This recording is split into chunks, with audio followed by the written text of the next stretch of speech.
मुख्यमंत्री युवा प्रशिक्षण संघटनेच्या वतीने 19 सप्टेंबरला छत्रपती संभाजीनगर इथे एक मोठं आंदोलन होत आहे। त्यामागची भूमिका एवढीच आहे की पहिले 6 महिन्याचा कार्यकाल होता, नंतर 5 महिने वाढून भेटला। आता आमची सरकारकडे हीच मागणी आहे, म्हणजे सरकारकडे म्हणजे गेंद्याच्या कातडीचं असलेल्या सरकारकडे मागणी आहे की महाराष्ट्रातल्या 1,34,000 युवा प्रशिक्षणार्थ्यांना कायमस्वरूपी रोजगार मिळाला पाहिजे, त्यांच्या मानधनात वाढ मिळाली पाहिजे आणि जे त्या आस्थापनेमध्ये आहे तीच आस्थापना त्यांना भेटली पाहिजे, ही आमची प्रमुख मागणी आहे।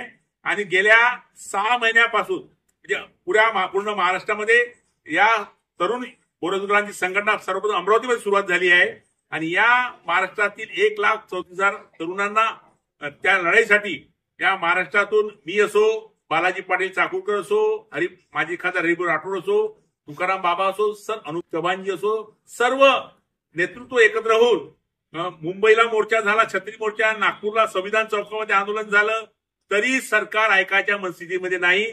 त्यामुळे 19 तारखेला छत्रपती संभाजीनगरमध्ये सर्व महाराष्ट्रातल्या तरुणांना मी आवाहन करतो की आपण तिथं आलं पाहिजे आणि महाराष्ट्रातल्या युवा प्रशिक्षणाला सांगतो आहे की आता निर्णायक लढाईला सज्ज व्हा।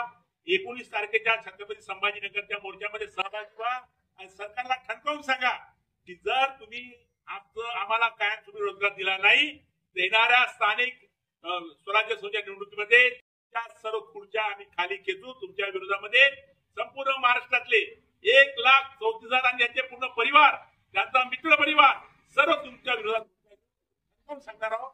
माझी सर्व तरुणांना 1,34,000 तरुण मंडळींना, माझ्या भावांना, माझ्या बहिणींना विनंती आहे की तुम्ही 19 तारखेच्या छत्रपती संभाजीनगरच्या मोर्चामध्ये आंदोलनामध्ये सर्वांनी सहभागी व्हावं। जय महाराष्ट्र। कायमस्वरूपी रोजगार मिळालाच पाहिजे। हम सब एक